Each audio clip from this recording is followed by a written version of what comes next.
अस्सलाम friends, welcome in Urdu villa. आज मैं जॉन नावल का पार्ट नंबर 47 स्टार्ट करने लगी हूँ। वीडियो स्टार्ट करने से पहले आप सबसे गुजारिश है कि प्लीज़ मेरे चैनल को सब्सक्राइब कर दें। अपनी मौत का ये अंजाम सोचकर मुझे और भी दुख हुआ। ताहम मैंने सोचा हो सकता है मेरे कराची ना पहुँचने पर महकमा एजुकेशन का कोई अफसर पता करने आए तो मैयत खराब होने से बच जाए। है जो भी हो, मैंने सोचा जब मरना ही ज़रूरी है तो फिर इधर उधर की बातें सोचने का फ़ायदा।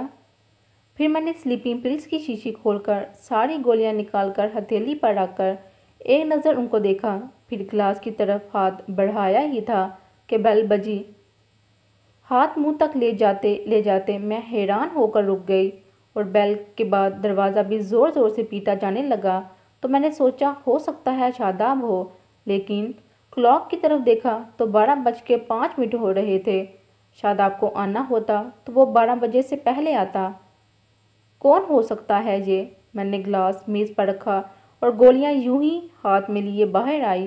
पहले सीन की लाइट ऑन की, दरवाज़ा खोला तो सामने ही मीना और शादाब खड़े थे। मैंने हैरान होकर मीना को देखा। उसने सुर्ख सूट पहन रखा था जैसे अभी दुल्हन बनी हो, जबकि शादाब उस वक़्त भी फुल वर्दी में था और बहुत ज़्यादा परेशान होने के साथ संजीदा भी। आंटी, मुझे देखते ही मीना वहाँ कर मुँह से लिपट गई। वो बहुत खुश थी। मारे जोश और मोहब्बत के मैंने मीना को बीच लिया और इसी दम स्लीपिंग पिल्स की सारी गोलियां मेरे हाथ से गिर गई कि अब उनकी ज़रूरत ख़त्म हो चुकी थी। शादाब ने चौंक कर ज़मीन पर गिरती हुई गोलियों को देखा, फिर एक तवील सांस खींचकर आंखें बंद कर ली। मैं समझ गई थी इस वक्त वो किस कैफियत से गुजर रहा होगा। मैं मीना को साथ लिए अंदर आई, फिर आहिस्ता से पूछा, बाकायदा निकाह हुआ है या शादाब वैसे ही? मेरी बात का मतलब था वो शायद मेरी वजह से मुझे धोखा देने के लिए तुम्हें सुर्ख सूट सुर्ख लिबास नहीं पहना लाया कि शादाब से कुछ भी बैर ना था। वो किसी भी लम्हे में कुछ भी कर सकता था। मेरी बात सुनते ही शादाब ने जेब में हाथ डालकर निकाहनामा निकाल कर मुझे दिया। मुंह से कुछ न बोला। उसके चेहरे पर गहरी संजीदगी थी और वो मेज़ पर रखे बैग को घूर रहा था। मैंने निकाहनामा देखा जिस पर आज ही की डेट थी। इत्मीनान की एक गहरी सांस लेकर मैंने निकाहनामा शादाब को दिया और पहली बार उसको गौर से देखा। उसकी आंखों के डोरे जो सुरही माइल थे इस वक्त गहरे सुर्ख हो रहे थे, जैसे कई दिन से वो सो ना सका हो। उसकी ये हालत देखकर पहली बार मेरे दिल में चोट पड़ी, लेकिन खुद को संभालते हुए जल्दी से उठकर बाहर आते हुए बोली, तुम बैठो मीना, मैं तुम लोगों के लिए चाय बनाती हूँ। मैं बाहर किचन में आई तो मीना भी मेरे पीछे चली आई। मैंने केतली साफ करनी शुरू की तो मीना ने पूछा, आंटी, शादाब से आपने कहा था ना शादी करने को? हाँ मेरी जान, तुम्हारे लिए मैंने उसको बहुत मजबूर किया। तुम बताओ कब गया था शादाब चारसदा? मैंने केतली में पानी डालते हुए पूछा। आंटी, आज सुबह ही आए थे, इसी तरह फौजी वर्दी में। मैं बहुत परेशान थे। आते ही फूफो को लेकर कमरे में चले गए।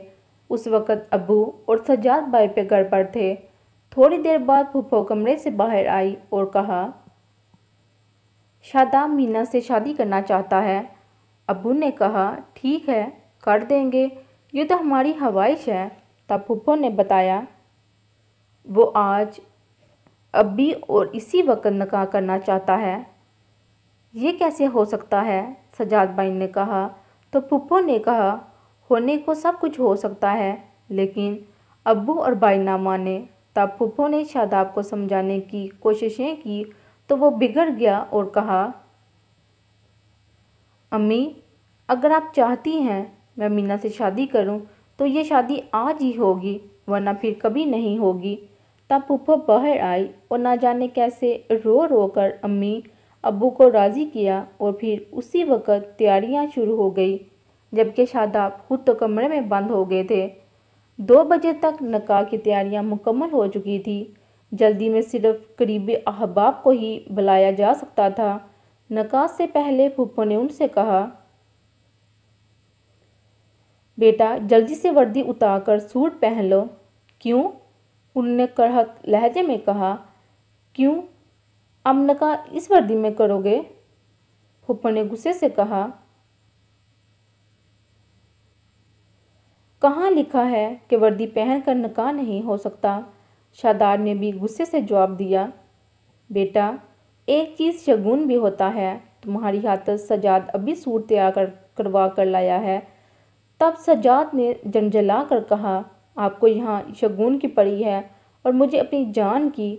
تو پھپھو نے حیران ہو کر پوچھا، کیوں شاداب، تمہیں کیا ہوا؟ تب وہ کرب سے ہونٹ کاٹ کر بولے، مجھے کچھ نہیں ہوا امی، لیکن شاداب کی جان کو کچھ ہونے والا ہے۔ آپ فضولیات میں پڑنے کی بجائے جلدی کریں۔ اور پھپھو باہر آ گئی۔ ان کو شاداب پر غصہ تو بہت آیا، لیکن میرا سوچ کر چپ رہی کہ شکر ہے وہ شادی پر ہی رضامند ہو گیا۔ اور پھر نکاح ہوتے ہی انہوں نے یہ کہہ کر سب کو حیران کر دیا کہ وہ ابھی مجھے ساتھ لے کر کوئٹہ جائیں گے۔ اس بات کے لیے دل سے کوئی بھی تیار نہیں تھا کہ شاداب نے نکاح سے پہلے ایسی کوئی بات کی ہی نہ تھی۔ اس لیے گھر والوں کا خیال تھا چلو نکاح اب سادگی سے کر دیتے ہیں، مگر رخصتی دھوم دھام سے ہوگی۔ مگر اب شاداب کے سامنے کسی کی ایک نہ چلی اور پھپھو جو اندر کی بات سمجھتی تھی وہ بھی شاداب کے ساتھ تھی، اس لیے سب کو رضامند ہونا پڑا۔ پھر سجاد اور ظہیر بھائی خود ہم دونوں کو پشاور ایئرپورٹ پر چھوڑ کر گئے۔ وہاں سے اسلام آباد آتے ہی شاداب کا ایک دوست کوئٹہ کے 2 ٹکٹ لیے کھڑا تھا، لیکن موسم خراب ہونے کی وجہ سے فلائٹ لیٹ تھی۔ بہت دیر ہمیں وزٹنگ روم میں بیٹھنا پڑا۔ شاداب بار بار کوئٹہ میں نہ جانے کس کے نمبر ملا رہے تھے، لیکن نمبر مل نہیں رہا تھا اور وہ بہت پریشان تھے۔ میں ڈر کے مارے کچھ پوچھ بھی نہ رہی تھی کہ انہوں نے اپنے ساتھ لانے کے باوجود ایک بار بھی مجھے مخاطب نہ کیا تھا۔ وہ بہت پریشان تھے۔ پھر خدا خدا کر کے فلائٹ کی روانگی کا اعلان ہوا اور ہم جہاز میں بیٹھ گئے۔ کوئٹہ ایئرپورٹ سے ٹیکسی پکڑ کر ہم سیدھے آپ کی طرف آئے ہیں۔ مینا چپ ہو گئی اور میں بھی چپ چاپ چائے لے کر اس کے ساتھ اندر چلی آئی۔ ابھی میں شاداب کے بارے میں کچھ سوچنا نہیں چاہتی تھی۔ ہم کمرے میں آئے تو شاداب دونوں ہاتھ جوڑے ان پر تھوڑی ٹکائے، نہ جانے کیا سوچ رہا تھا۔ میں نے پہلے مینا کو چائے دی تھی، پھر شاداب کی طرف کپ بڑھایا۔ شاداب نے چونک کر مجھے دیکھا، کچھ دیکھتا رہا، پھر کپ پکڑ لیا اور نظریں میری بجائے کپ پر جما دی۔ آنٹی آپ نہیں لیں گی؟ میں نے پوچھا۔ نہیں بھئی، 2 دن سے یہ چائے کافی پی کر میں تنگ آ چکی ہوں، اب تم لوگ پیو۔ کیوں آنٹی، آپ زیادہ کیوں پیتی ہیں؟ مینا نے پھر پوچھا۔ میں تمہارے لیے بہت پریشان تھی مینا، بہت زیادہ پریشان تھی۔ میری بات پر شاداب نے نظر اٹھا کر مجھے دیکھا، پھر کچھ سوچ میں گم ہو گیا۔ وہ جب سے آیا تھا تب سے چپ تھا۔ آپ بہت اچھی ہیں آنٹی، مینا نے کہا تو شاداب سپ لیتے ہوئے اسے دیکھا اور وہ شرما گئی۔ تب میں نے دیکھا شاداب نے کپ میز پر پٹخ دیا اور اٹھتے ہوئے بولا، چلو مینا اب چلتے ہیں۔ ارے اب آئے ہو تو بیٹھو، صبح چلے جانا۔ میں نے کلاک پر ٹائم دیکھتے ہوئے کہا، 1 بج رہا تھا۔ نہیں چلتے ہیں، شاداب نے مینا کو دیکھتے ہوئے کہا تو مجھے اپنی بے وقوفی کا احساس ہوا۔ آج ان کی سہاگ رات تھی۔ وہ تو ایئرپورٹ سے سیدھا اس لیے ادھر آیا تھا کہ میں خودکشی کی دھمکی دی تھی۔ پھر وہ دونوں جانے لگے تو میں نے اپنی گاڑی کی چابی دیتے ہوئے کہا، اس وقت سواری کے لیے کہاں پریشان ہوتے پھرو گے، میری گاڑی لے جاؤ۔ اور شاداب نے چپ چاپ چابی پکڑ لی۔ مینا نے جاتے ہوئے مجھے سلام کیا، لیکن شاداب بہت چپ سا تھا، ویسے ہی چلا گیا۔ ان کے جانے کے بعد میں اپنے کمرے میں آئی اور ایک طویل سانس لیتے ہوئے بیٹھ گئی۔ بہت دیر بیٹھی میں شاداب کے رویے کو یاد کرتی رہی اور میری آنکھیں برستی رہی۔ مینا کی شادی ہو جانے کے بعد میرے ذہن سے ایک بوجھ ہٹ گیا تھا اور شاداب کی اس وقت جو حالت تھی وہ مجھے پریشان کر رہی تھی۔ میں بیٹھی اس کے بارے میں سوچتی رہی کہ اب باقی رات مجھے نیند آنے کا سوال ہی پیدا نہ ہوتا تھا۔ ویسے بھی 2 دن سے چائے کافی پی رہی تھی، اس لیے نیند آنے کا تو سوال ہی پیدا نہ ہوتا تھا۔ बहुत देर मैं सोफे पर बैठी अपने सफ़र के बारे में सोचती रही। मुझे सुबह रवाना होना था। मुझे खुशी थी कि मैं हराम मौत मरने से बच गई। फिर बेड पर लेटने के इरादे से उठी ही थी कि बेल हुई। अब कौन हो सकता है? सोचते हुए मैंने रिसीवर उतार कर पूछा, कौन है? प्लीज़ दरवाज़ा खोलिए, शादाब की आवाज़ आई। मैं जल्दी से उठी कि पता नहीं क्या बात हो गई है जो वो लोग वापस आए हैं। बाहर आई तो शादाब अकेला खड़ा था। मेरे गेट की खिड़की खोलते ही उसने अंदर आकर पूरा गेट खोल दिया। फिर गाड़ी लाकर अंदर खड़ी की और गेट बंद करके मुझसे मिले बगैर अंदर कमरे में चला गया। एक ही लम्हे में हज़ारों ख्याल मेरे जहन में आए। मैं जल्दी से अंदर आई। शादाब सोफे पर बैठ चुका था। मीना कहाँ है? मैंने पूछा। जवाब में शादाब चुप रहा। वो किसी गहरी सोच में था। मीना को कहाँ छोड़ के आए हो? मैंने तेज़ लहजे में पूछा। ऑफिसर्स मेस में बने हुए अपने कमरे में, शादाब ने आहिस्ता से कहा और फिर सोच में गुम हो गया। इस वक्त आने का मतलब? मैंने कुछ घूर कर कहा। शादाब चुप ही रहा तो मैंने फिर कहा, क्यों आए हो इस वक्त? ये वक्त तुम्हें मीना को देना चाहिए था। शादाब ने तड़प कर मुझे देखा। उसकी आंखें सुरह अंगारा हो रही थी।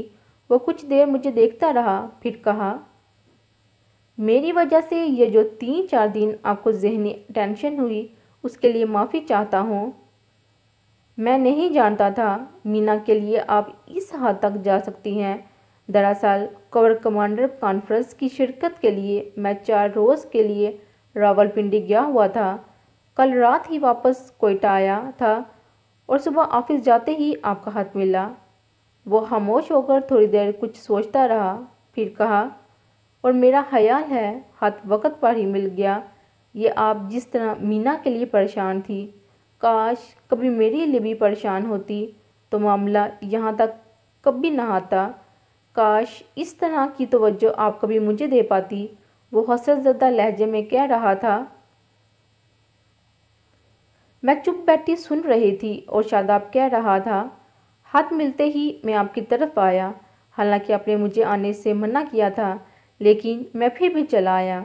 आने से पहले मैंने फ़ोन भी किया था, मगर आपने ना उठाया।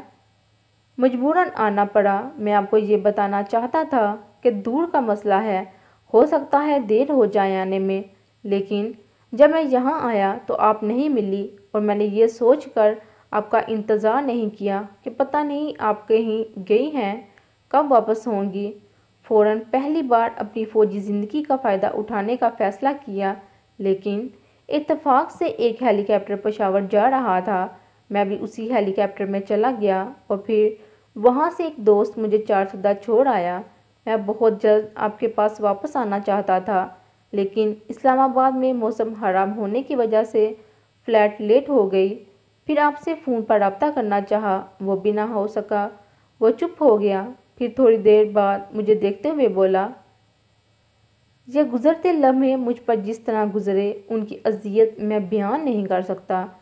इधर आप भी परेशान थी, लेकिन आपसे ज़्यादा मैं परेशान था, बेबस था। आप तो सिर्फ ये दुख साथ लेकर जाती कि शादाब ने आपकी बात नहीं मानी, और मैं सारी ज़िंदगी शायद आपकी आखिरी आरामगाह पर बैठ कर रोते हुए गुजार देता कि मेरी जान मेरे अपने ही हाथों ज़ाया हो गई। मैंने हैरत से शादाब को देखा और वो बोला, आप हैरान तो होंगी कि जब मैंने आपके सामने जान देने की बात की थी तो वो बहुत सस्ती चीज़ थी, और फिर उसी सस्ती चीज़ की आपने मुझे धमकी दे डाली, है ना? हैरत की बात है, अगर मेरी जान की अहमियत आपके नज़दीक नहीं थी तो आपकी जान की अहमियत मेरे नज़दीक क्या हो सकती थी।